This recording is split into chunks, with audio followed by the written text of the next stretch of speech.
likey to swords.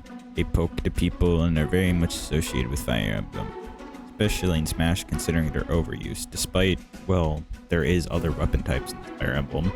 But say, I played in an extremely stupid way where I could only use the swords because I read the box art wrong. Well, it's pretty boring because I can't use half the cast, but whatever. The rules are quite straightforward. I can't use any weapon types that don't start with S and end with ORD. Also, I had a bonus challenge that I couldn't use staves because why not? Everything else is fine. This greatly limits my options for characters, as while many characters can change to sword classes, you have to be at level 10 to use a second seal. And obviously the only ways to gain XP are attacking or using a staff.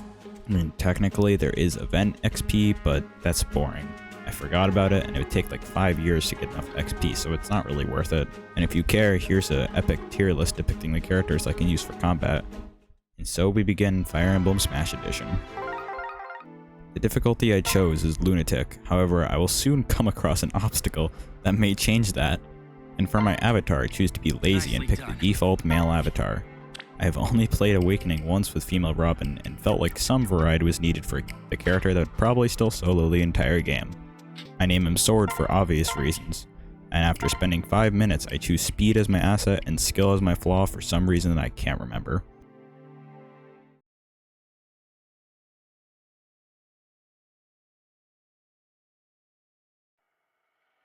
Because this is the first chapter of the game tells us it is the finale, and we engage a single enemy.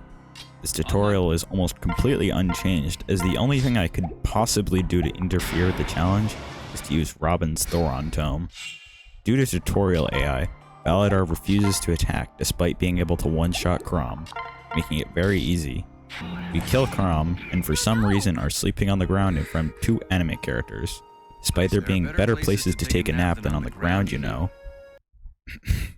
Lissa says the title of the game, and yes, the name Sword is foreign, how could you tell? I genuinely did not know Lunatic enemies were this cracked already.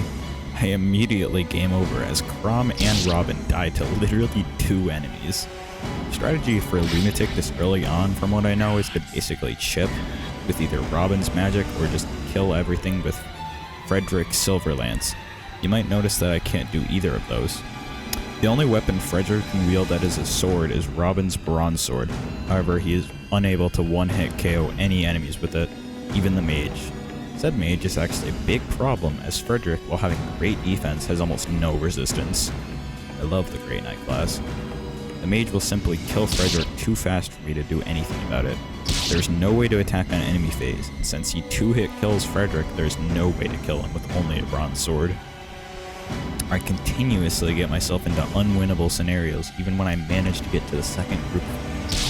I simply give up, as I know this isn't even the hardest chapter of early game Lunatic mode, and I will most likely simply die over and over again if I continue. I pick hard mode and instantly win. Even without pair up, these enemies do single-digit damage to Robin and Chrom, which is much better than getting 2-shot. Even the mage has only 8 attack. 8. Literally nothing. This grants me enough overconfidence to attack the boss with Chrom without healing. I'm so glad the first boss has a skill that gives him crit rate. That is such great game design. I imagine that some poor player had this happen on their very first playthrough and just gave up playing the game after that. Because honestly, that is such bullshit. And by that I mean that I beat the map in 3 minutes the next attempt. I get some amazing level ups on Robin unlike the last attempt, so it's alright. We eat some nice bear and battle some monsters in the woods. I should probably talk about the units we have so far since we get some new ones this chapter.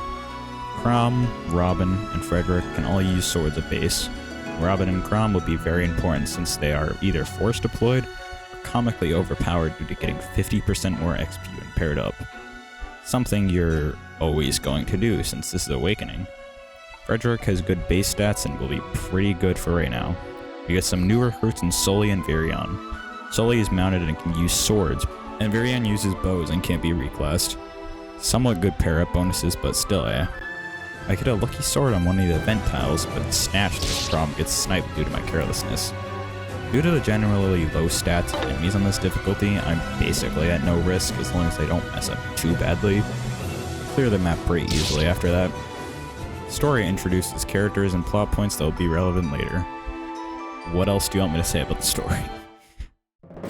On low difficulty, this chapter would be most likely impossible, but being on hard mode makes it reasonable. We get some new fodder as well. Vike starts without a weapon and is axe locked anyways.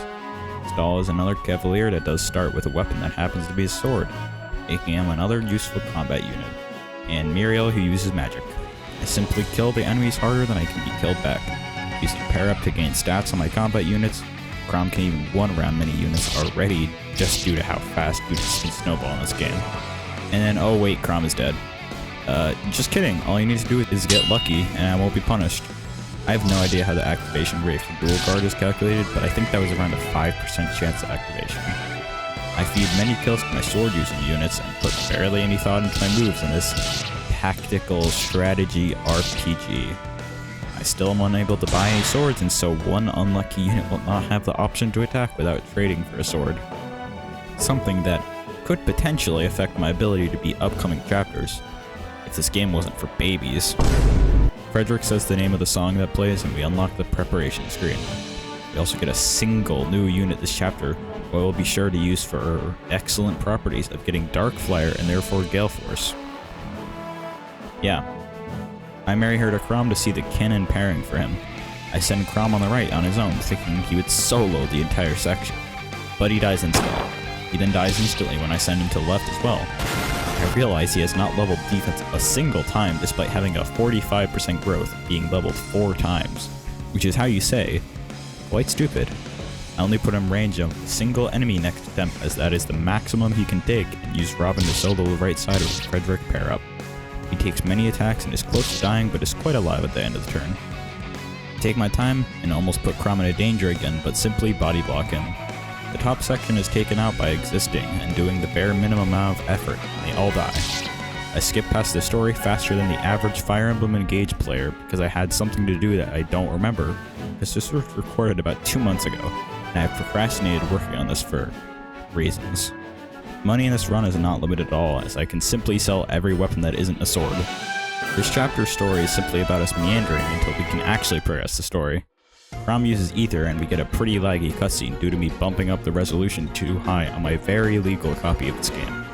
Due to the low deployment slots, I am forced to remain unpaired, which is dangerous, but I pull through and get a symbolic last hit with Crom. The death animation is hilarious. In the following cutscene we have Slavery, which I of course accept, as another swordsman that will definitely not die by tactical failure. It's very useful. The slave then says something that I say all the time. But seriously, he is pretty useful. Due to the pre-deployed liabilities on this map, I am forced to be somewhat aggressive with my units. I simply get lucky and dodge an attack that would have killed Wan Ku. There are many enemies, but they are all very weak, so I end turn and oh, they're dead.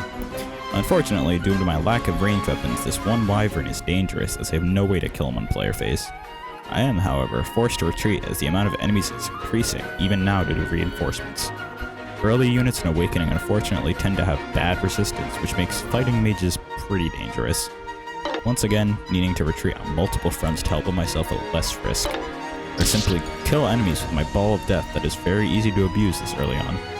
The boss moves due to how slow I have moved, but he is taken care of with a Worm Slayer applied directly to the forehead. The rest of the enemies are trivial and have almost no hit rate with the fort.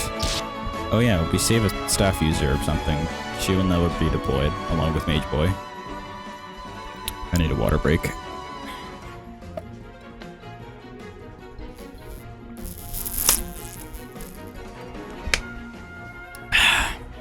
That's some good shit. Somehow in the future, Lucina says she stops Crom from being killed tonight, despite her saying that Crom died to a friend, and I'ma be real, I don't think this random guy is Crom's closest friends. This chapter lets us recruit everyone's favorite candy thief and a furry. If I was doing this chapter now, I would have killed the furry, but I was a coward 2 months ago and didn't. Gaius is pretty middling due to his absence of a defense stat, but I use him anyways because, well, whether or not a character is good is kind of irrelevant in Awakening. Speaking of, I look at my Robin stats and wow, is he cracked. Getting 50% more XP is stupid. Unfortunately, I forget to unequip the furry's weapon, causing her to dual strike and break the rules of this challenge. This is why I should have killed them, because furries always cause problems. I reset due to my status of being a Fire Emblem player and making one single mistake. This time, I make sure to unequip any non-sword weapon, as their para bonuses are quite good. I get a weapon off the ground, and then feed the boss kill to Lonku after a chapter where I killed the enemy's betterer. I don't know about you, but I think this challenge is going amazingly. I'm so glad I was forced to play in hard mode instead of lunatic mode, because I'm not a lunatic, I swear. Baladar can't fall here, and uses Divine Pulse to try another strategy. This random NPC dies in a cutscene or something. I just messed my script up, but yeah, I don't really know. And wow, that's like the name of the game, that's crazy. I almost get Robin killed because he didn't dodge or something. Must be busted. Gotta give him the old dust off.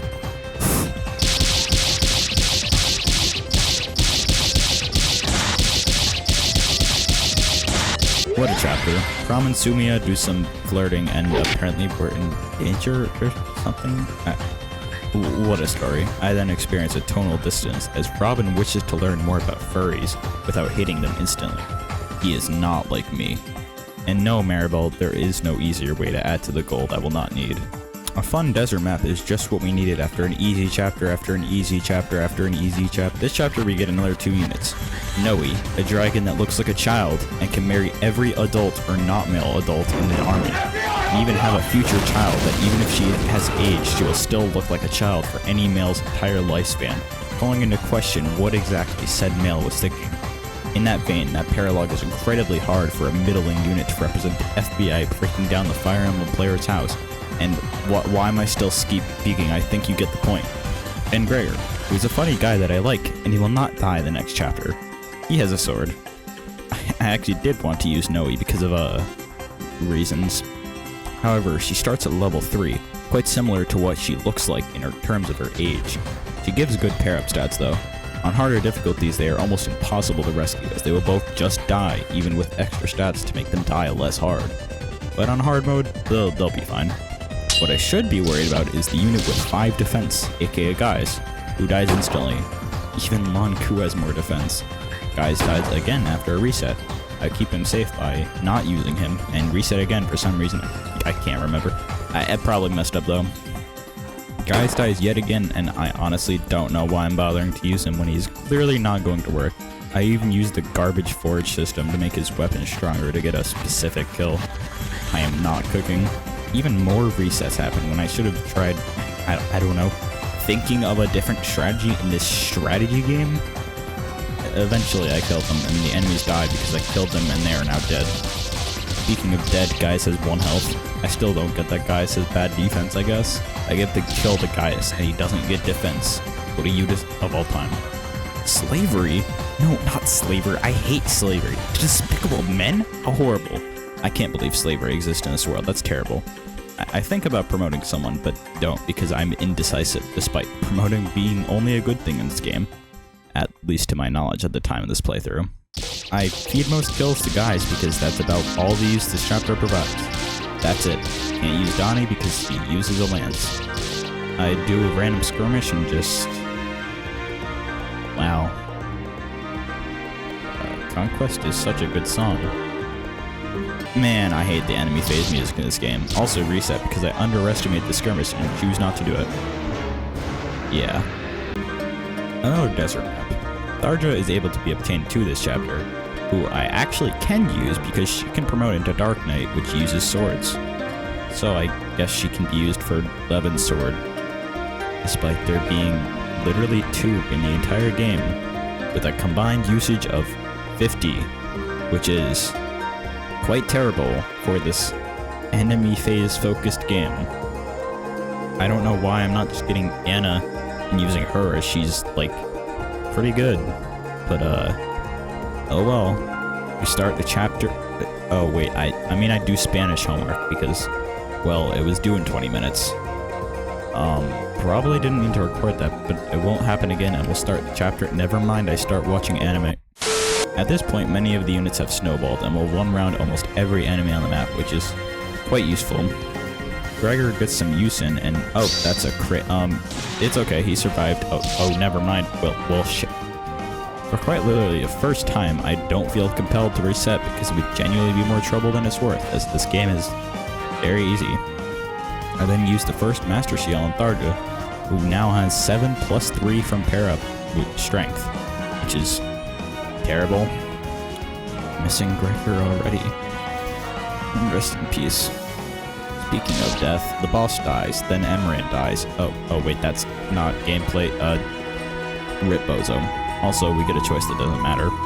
While this dramatic event happens, I marry Crom to Sumia, as they have gained enough support points due to Sumia being stuck to Crom's back, and doing absolutely nothing useful for his stats, as he is quite speed blessed. Also, for some reason I did a skirmish. I have no idea why.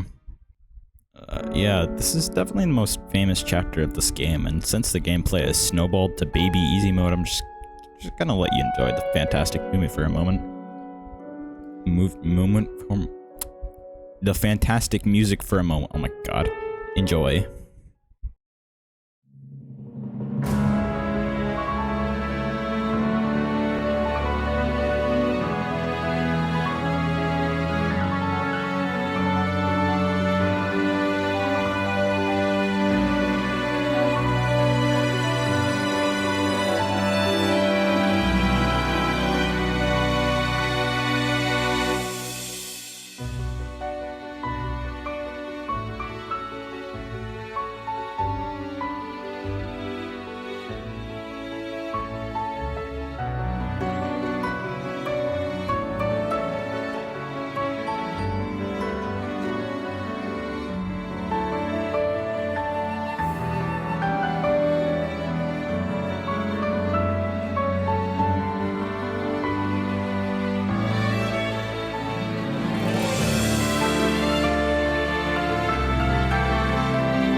cutscene after with the friendship thing is nice. I like the music too. You can do it. Need a hand? Got you covered.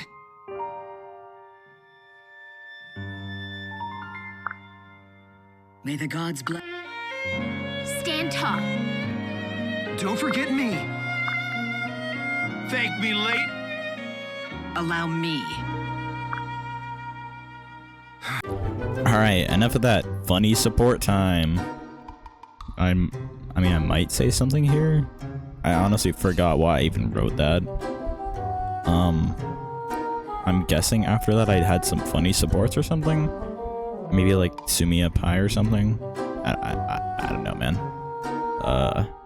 If I find it in editing, I'll probably put it here, and if I don't, I'll probably just include this and be like, I don't want to try to actually edit this stuff. Anyways, I do some random paralogs for stats and promote some characters as well. In Anna's paralog, I accidentally get Sumiya killed by leaving her in range on Archer. Right after she got married. It won't be the last time I accidentally get a flyer killed by ferrying around another unit. I do reset though. I should say that promoting some of these units is technically non-optimal, as I should be reclassing for skills, but whatever. And here's the hardest awakening enemy unit. Once again, I should be using Anna, as she is good and uses sword, but I guess I just didn't feel like it. I haven't talked about it much, but yeah, this is the ending chapter to this first arc of the game. We also get not a singer, that's Fates. We also get a dancer who uses swords in Olivia. He starts at level 1 and is a great combat unit, trust me. With her 3 strength, she is bound to be amazing. I pair her up with Robin because she has pink hair and I want to marry a girl with pink hair. Oh wait, did I actually include that in the script? Oh wait, shoot. She's actually quite bad as a support bot, but Robin has such high stats anyways, it doesn't really matter. Most of my strategies and units have been set in stone now, with units like Robin, Rom, Lanku, and Guy Sully being my main combat units with support backpacks as well. And I stab Gangrel, but that doesn't clear the map because it's route, which makes it kinda anticlimactic. I kill them all anyways. We get many cutscenes, including one that shows Lucina's eyes. This will help make way for a cutscene later that also shows Lucina's eyes. And then Stall and Cordelia marry. I could marry Sully and Virion, but decide against it, as I would prefer Sully and Guys marry.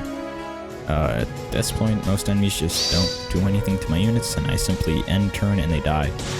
Maybe some close calls like this with Guys, but I just dodge. Tharja can absolutely nuke enemies with the 11 sword, but it is very limited, even if it is one weapon with range that isn't just a single weapon that is limited to a specific class. Due to the amount of enemies, I do waste some uses on it that wasn't necessary. Oh yeah, I got Cherish this chapter. She uses axes and can't reclass to use swords, so I eventually pair her with Lanku, which makes a really nice support, but for reasons relating to their mortality, they assumed would be unable to finish said support. How unfortunate. Pretty much all of my units are promoted at this point as well. Oh, and I kill all the enemies quite easily. We begin negotiating with very obviously evil people, but it's alright since they will be dead soon anyways. I can't believe this person has the name Sword as well. That should be a fair name. I can't believe this sorcerer is our father. That's crazy. Oh, and Henry is useless. He is also dead now. The rest of this map is just a moss, so, oh, reinforcements. And I left Olivia out. Well, guess I have to do it all over again. For some anime girl. And so I do. And Henry doesn't die this time. Not that that really matters. Oh wow, it's Lucina. Look at her eyes, they're so pretty. Hugging time.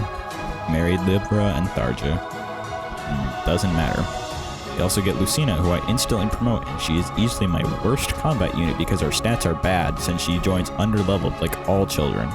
At this point, I have paralogs unlocked like Cynthia's and Severa's, but they are not worth it in the slightest.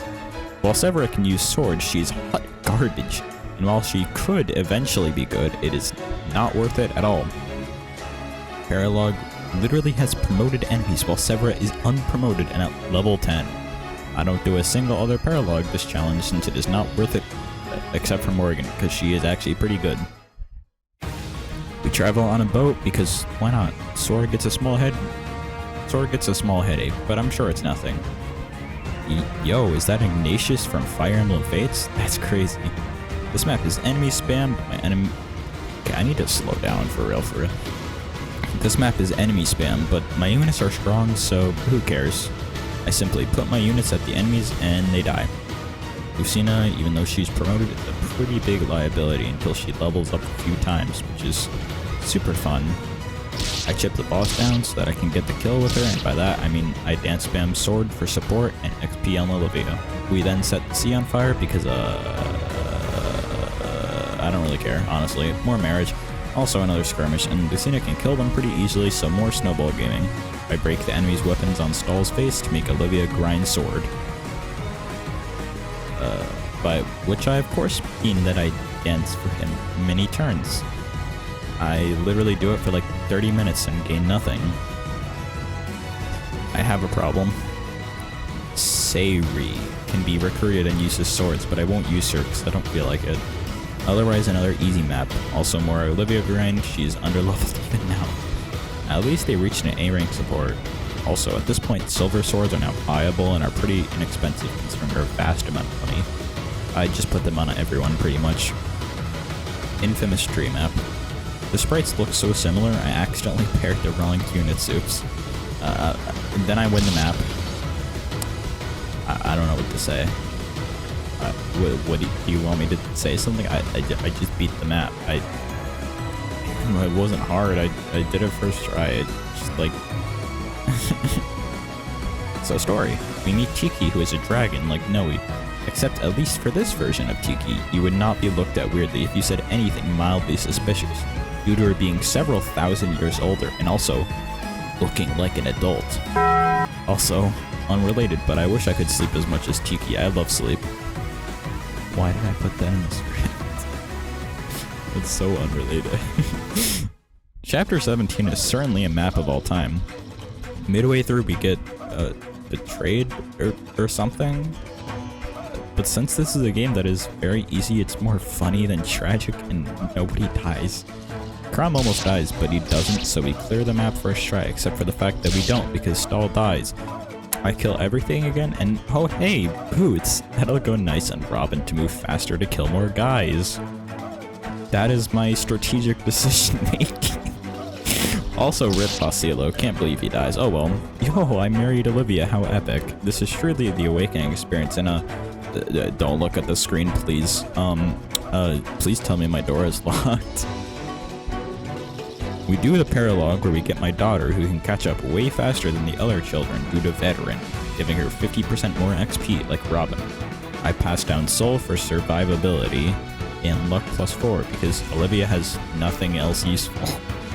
I mostly just feed XP to my units and the boss to Morgan, who I will need to train more if I want to make her useful. I also attempt the Inigo paralogue, but the enemies are way too strong to be taken on, and he is quite bad. Lava map. I speedrun it in like 15 minutes. Stahl almost dies, but dodges many low hit chance attacks. Apparently his chests are destroyed if the lava takes their place over. Not that it really matters. Yenfei is easy enough. It drops a 1-2 range sword and a noble rapier. Both useful, but one of them will not be of much use to me for long due to it being locked to Myrmidons. I also take on a skirmish to power level Morgan. I enjoy the music for a little bit, but due to the crappy enemy phase music, I have to actively not play the game to hear it. I'm so glad they got rid of that and then brought it back for Engage. Unlike Engage, however, there's no mods to turn it off. Oh yeah, the enemies all die by ending my turn. I change Morgan to a Great Knight as her speed is amazing for my speed boon and marrying Olivia, who has great speed. This will make her an unkillable god with massive offenses and great defenses. And at some point in the past, I turned Sword into a hero. I don't know when, it doesn't really matter. Guys has also turned into a hero for better bulk and axe access to use throwing weapons. Obviously. Oh wow, a chapter that actually poses somewhat of a threat somehow? The enemies have actually scaled pretty well at this point, which I'm pretty surprised about. So maybe I might actually have to talk some strategy besides twiddling my fingers as the enemy kill themselves. The boss is Walhart, who is also using a sword to make it fair for us. Even with a rapier, Krom doesn't have enough attack to one-round mini cavalry on this map, which is extremely funny if he didn't crit and it didn't matter anyways. I go for a crit on Lanku and it doesn't work. He dodges everything on the right side anyways. At first, I thought I overextended sword, but he ends up fine anyways. Many enemies are dead, but there is still an extreme amount of enemies on this map that are very powerful. I managed to live the enemy phase through luck, fix some audio problems, and reinforcements trickle in that I'm able to take care of fairly. Or so I think, because Lanku immediately gets hugged by 2 low % hits and dies. So does Cherish, who has not even married Lanku yet. Oh well, I choose to continue on because I still got fairly lucky considering the map. This means the Matsu was only used once before being unable to be used by anyone unless I reclass Sword. Sword and Wallheart engage into a soul off, and he must live the enemy phase by himself with all of the top enemies. Never mind, Wallheart attacks second and dies. Got a lucky 71% chance to dodge too. That actually ends the map because it's knocked out, thank god, and pretty nice chapter. Did not expect this game to ramp up late game, I won't lie. The Soul Sword is pretty useless, as if I really needed Soul, the ability is just better. But it has 0 monetary value, so I guess I'll just use it, and also Yamatsu also has 0 monetary value. It'll just rot in the convoy, I guess. I do some forging because I couldn't run around enemies on the last map, and I have a lot of gold. Forging is still pretty expensive though. This chapter is about fighting the 3 people that die after this and they are dead so that we can kill the rest of the people that we will kill and will be dead. The amount of units I have are starting to get somewhat limited, which is actually a good thing because it means more people will have more XP and steamroll the game easier. I kill many enemies on player phase and hope that I won't die on enemy phase. I live through the enemy's low hit rates. They all die fairly easily and I body block the thief so that he doesn't run off with treasure that is useless to me. Oh, yeah, at some point I stopped using Tharja, by the way. She was pretty bad, so, Crom gets mad at Wallhearts and he kills him. Most things that happen now don't really matter. Lucy has her trauma kick in and we fight Valadar because why not? I turn Sword into a paladin just for the movement. It also has generally better stats, so this map has sorcerers with siege stones that could potentially hit at range, but the hit is low enough and I don't worry too much. This map doesn't have too many enemies, and many of them I just kill outright. We also get another Noble Rapier that I can use on Lucina. Sword very nearly dies, but doesn't, and then the boss kills himself on Morgan's face, and the map ends. The Fire Emblem... the Fire Emblem is stolen, which is just utter comedy. We then have one of the most emotional parts of the game. Like genuinely though. Like for real, like it's actually good. It has amazing music too.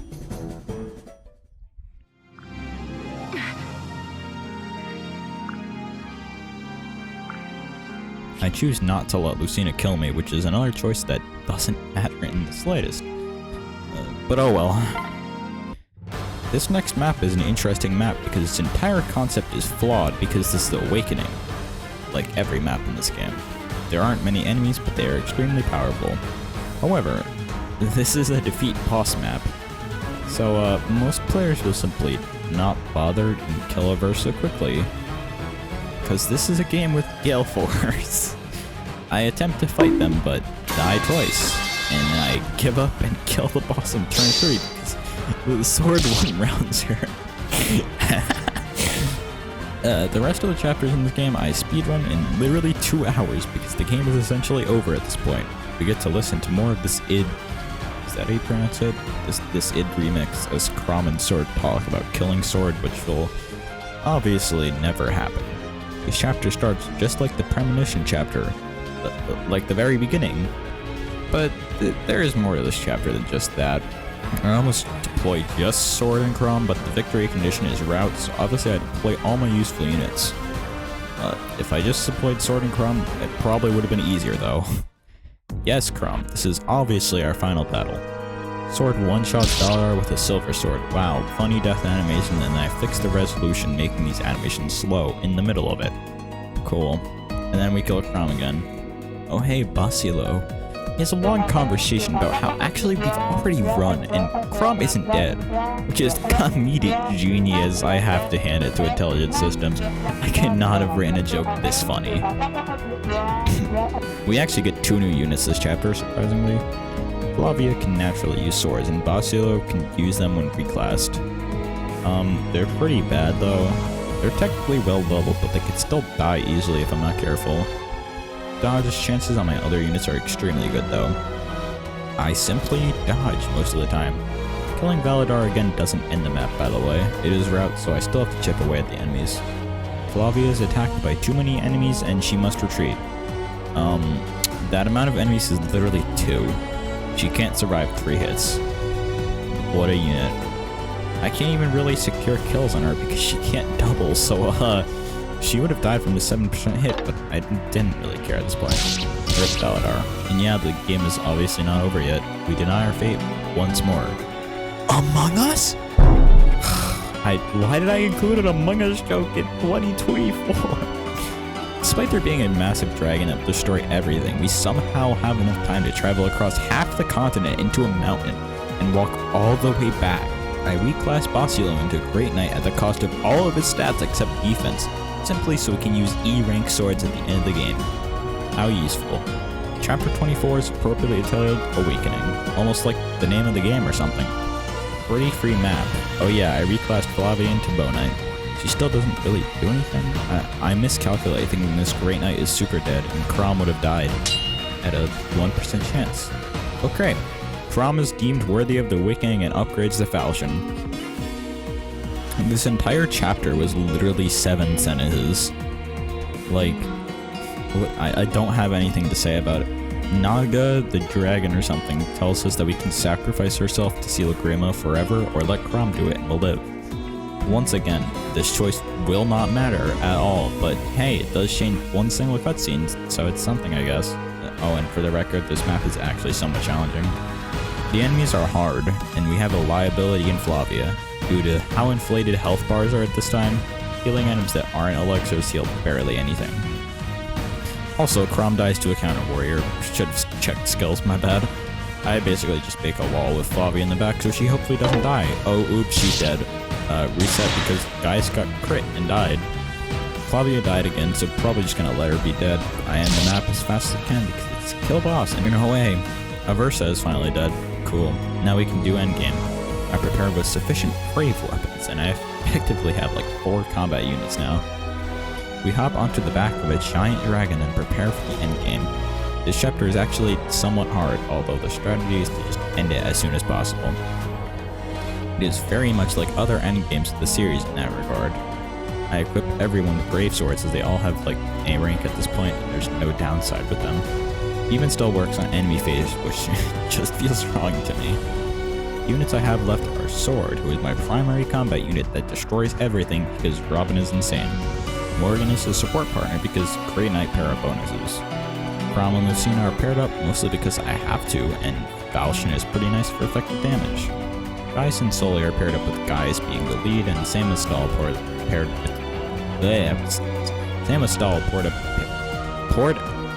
Same with Stahl paired up with Cordelia. They have survived this long, and that's basically all of my units. Now we begin the chapter for real. We're immediately chipped to 1 health, which is pretty funny. I choose not to submit to Grima, not that it matters, because friendship is unconsensual, I guess. We're sucked to a black hole with no hope of succeeding. Fun game, but pretty weird ending.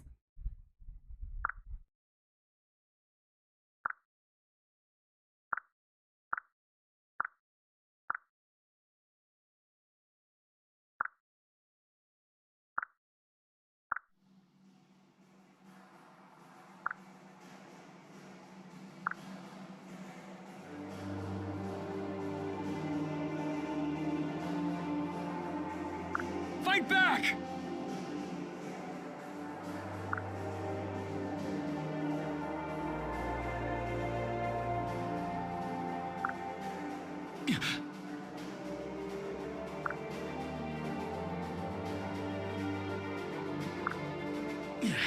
What?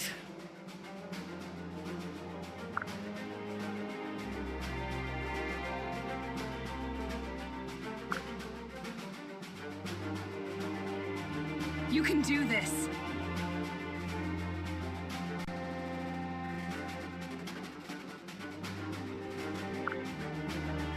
can do it.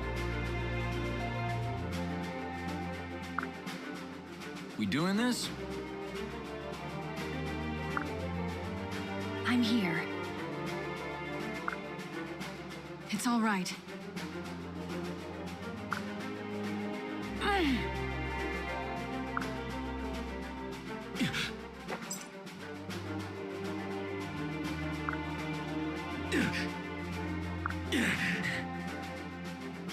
Damn you!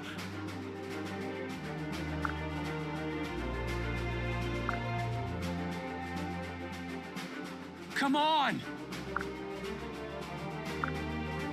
Crop! Let's do it.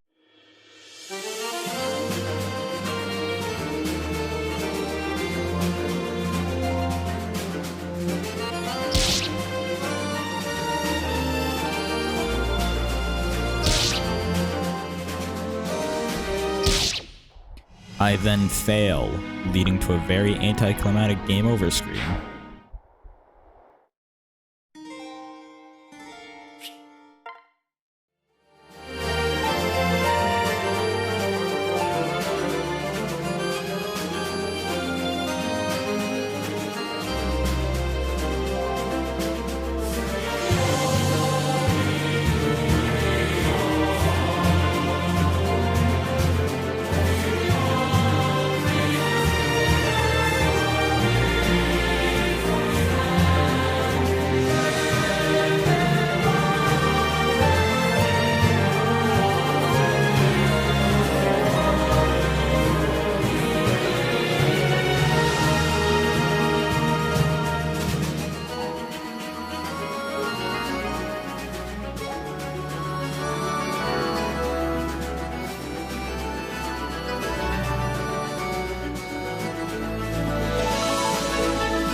I then win.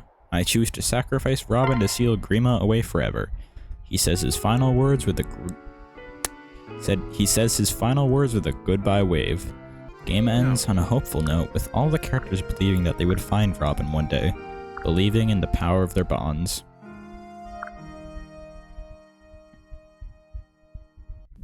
So yes, it is indeed possible to beat Awakening with only swords. Since this was on hard mode, I don't believe anyone is surprised that this is possible. This was extremely fun, and I would say if you want to challenge yourself in this game without playing the terribly designed lunatic difficulties, this is pretty fun. Much of the game was very easy, but there were a few difficulty spikes that actually were pretty nice. Honestly, other weapon types might be more fun or more broken depending on many factors. You risk Chrom and Robin being unusable, but since Robin isn't force deployed, that might make it more fun by not using this overpowered mess of a unit. They kind of really trivialize the game no matter what you do. I do wish Lunatic was possible, but without Frederick Silverland's usage, I just do not believe it's possible. Lance's only might be the most possible out of every weapon type. Tomes may be possible on hard or normal, but definitely not Lunatic. Every other weapon type doesn't have anybody on Chapter 1, so it wouldn't really be a real one. Although I guess Premonition is also there, so only swords and tomes, I guess. I definitely think this is a great way to revisit Awakening, though. At the end of the day, I'm still somewhat mixed on this game for Fire Emblem standards. It's good, but there's not as much tactical difficulty as I would like. Kind of just end turn. While many units are usable, I don't want to feel like wasting the limited time I have on this planet to train a unit, when I can just use Robin. Good starting point for the series, but I have no real reason to return to this game anytime soon. I think most other Fire Emblem games are better for challenge runs like this, which, trust me, I would love to do and already have a few ideas for them. But anyways, thank you guys for watching this video, and I hope you have a great day. Subscribe, or whatever. And rip Monku and Gregor, also. We have to do something. What are you supposed to do? I don't know. I see you awake now. Hey there. There are better places to take a nap than on the ground, you know. Take your head.